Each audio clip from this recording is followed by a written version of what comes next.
We are talking today about our Venus lines when it comes to astrocartography, where we're gonna live, where we're gonna travel to, those things. And I am Fox Redsky. I am your astrologer. I am a lover of life. I live here in Costa Rica, and I love to be of the highest and greatest service to all my clients, and especially to you. So, Venus line. Well, there is a popular idea, theory, and I believe this to a certain extent, but that if you live on a Venus line, that you will attract your soulmate. And this, I believe, has some validity and truth to it. I myself did find my soulmate on my Venus descending line, so, I mean, in practice, in my own personal life, it did work. But, and there's always a but I also believe that based on your personal chart, whatever Venus lands in, whatever sign that lands in, and if you look at that planetary ruler, I think that's probably where you're gonna find it. So anyway, and that's just my theory. And if you want to, if you feel different about that, or if you had different, experiences, comments below. I want to hear. I want to know. Change my mind. But I really do believe that if your Venus is in Cancer, then you should go on a Moon descending line. If your Venus is in Sagittarius, go on a Jupiter descending line, and on and on and on. So, but back to our Venus lines, because we don't want to neglect these. Another thing that we must remember, when we're on a Venus line, it's not just about love, baby. It's about activity. It's about creating. And it's also about luxury and wealth and prosperity. Venus, she doesn't like going out looking like, she's a bum, man. She likes to dress nice. So let's get into the nitty-gritty. So if you are living or deciding to visit your Venus ascending line, what does this mean? What does it mean? It means that everyone's going to be just drawn to you. They're going to think, wow, she's attractive or he's attractive. You're just going to have this air about you, whether it's an air of beauty or an air of wealth and just, prestige, of status, of creativity. There's something.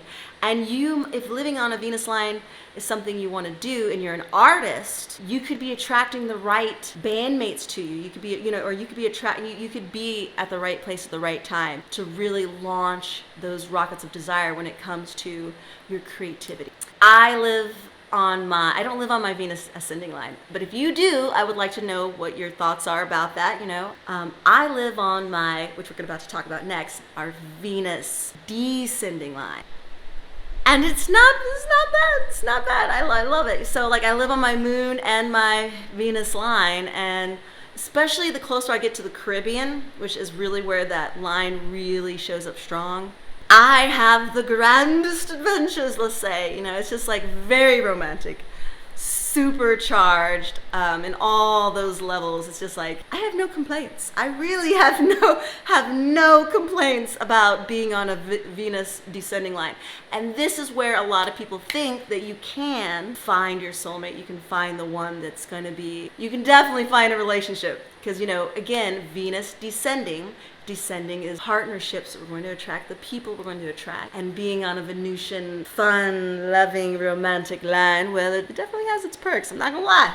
I feel like my relationship with my husband, even, because I'm not looking, but even that, it's just always just more romantic. It's I keep falling more and more in love with each other. It's just so nice. I love it. So if you are looking for love, you can go to your Venus descending line. It's a great line to be on. Okay, next we're going to talk about our Venus MC. And I really feel, especially if your chart is a night chart, if you are trying to bring attention to your art, to your music, to your creation, going to a Venus MC line, you will be known for that. That is what people are going to know you for. You are going to be known for your art, for your things. So you can definitely still move to a Jupiter line and have the same experience, but I really feel that, especially if you're born at night, and it really, again, it all depends on your personal chart. So just keep this in mind. But I think that you can possibly find fame and be notoriety for your works of art. So that's my opinion. So if you disagree, please comments below. I love to talk about it. We can argue. The next and the final line that we'll be talking about is our Venus IC line.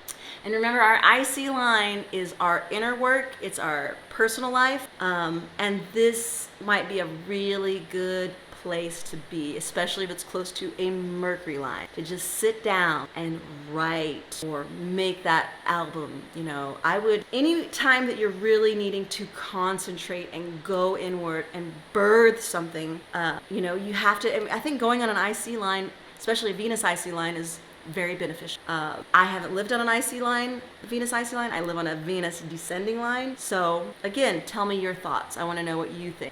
But based on what I know about astrology and based on what I've experienced with clients, this is what I know to be true. So anyway, I really appreciate y'all kind of exploring this whole concept of Venus lines and love and all that. And I really hope that this year, 2023, you find your true love, because I found mine, and I wish nothing. I mean, it has been the most amazing experience of my life. We've done so many things together at such an accelerated rate. It's like pew, like lift off, so, and I wish that for you. So wherever you are in the world, I send you all my love.